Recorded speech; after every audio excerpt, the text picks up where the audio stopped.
Well, welcome to our final session on the new monasticism of this weekend. Let me just remind you what we've been looking at, and you can see the method in the madness. The first session on Friday evening, we were looking at what monasticism is and has been historically. And I talked a little bit about some work I'd done in social theory, looking at ideal types, and suggested there were 6 elements of what I called the monastic spirit: seeking enlightenment, a rule of life, spiritual disciplines, the rituals of a tradition concerned for the poor and the marginalized, and a Catholic or ecumenical spirit. And then we looked at the new monasticism and looked at what I suggested was a tapestry of threads coming together that were weaving this thing that is becoming known as new monasticism, or my preference at the moment is secular monasticism, and I'll explain a little bit more about that. And the threads were things like the early communities, Iona community, Taizé, the intentional communities of the 1970s onwards, Celtic spirituality, monasticism, the home church movement, monastic disciplines, revitalized Catholic monasticism, the Eastern traditions and the connection of East to West, the convergence movement and the path to sacramentalism, the new monastics, Rutger Hauss, Simple Way, and Anabaptist social justice themes, all weaving together the tapestry of the new monasticism. Last evening we looked at our own experiences of monastic traditions, and Larry shared about Taizé and Iona, and Scott his Buddhist monasticism, and Sue shared with us about L'Arche, and then we all shared our particular threads that have been weaving in our own lives. Today what I want to talk about are what we bring to the table as the Lindisfarne community. What is our distinctive voice in the new monasticism. I'm not going to say unique. I think the word unique is overused, so I prefer to talk about our distinctives, and I'm going to suggest to you that we have 7 distinctives that we bring to the table. The first distinctive is our way of living, our rule of life. There is an intentionality about who we are as the Lindisfarne community. Now, when I say intentionality, what I mean is a voluntary commitment to live a certain way. And the certain way that we have voluntarily chosen to live is in one sense a life against the grain. And it's against the grain of society in many ways, so that much of what happens in the new monasticism generally can be considered countercultural. We live in a culture which is very fast changing, but with its fast changing thinks we can reach solutions very quickly and very easily. It's I sometimes think of it as the microwave society. Instead of cooking for the afternoon, you reach for the freezer, throw something in the microwave, press the button, and 3.5 minutes later it's still frozen, so you put another minute on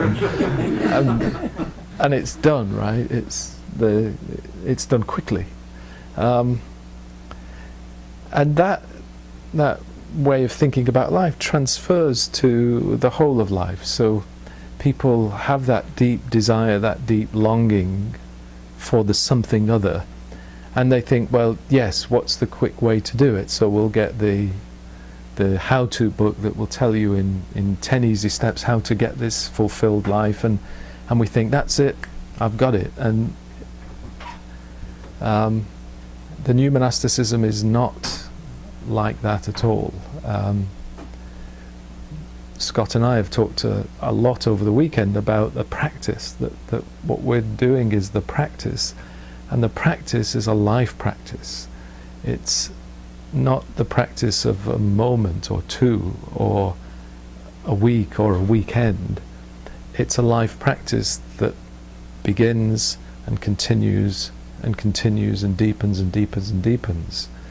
And so it runs very, very countercultural to much that takes place in our culture. And for that reason, I think a lot of people like the idea of the new monasticism. They like this idea, oh yeah, it would be very cool to be a very chilled out person and peaceful and engaged and mindful. But it doesn't happen in a moment. It happens in a life practice over a long, long time. Now that's our intentionality. It's a voluntary commitment to live a certain way which is against the grain of society, yet it is with the grain of the universe. And so by being countercultural in the way that you live, you actually are living with the grain of the universe.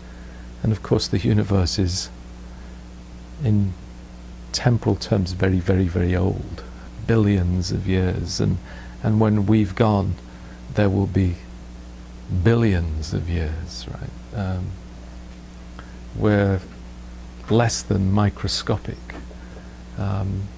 But by living against the grain of culture, we align ourselves with the universe. And I think that is the way to enlightenment. I'll let you know if I ever get there, or perhaps I won't, but that's the way with the grain of the universe.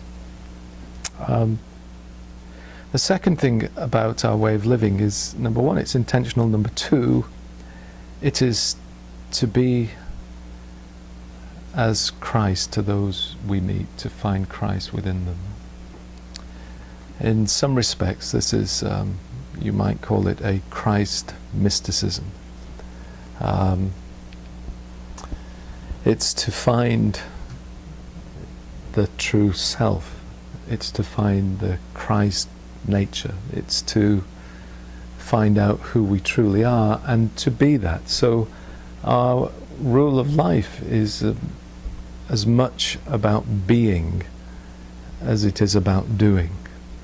We are, and being, we connect with others.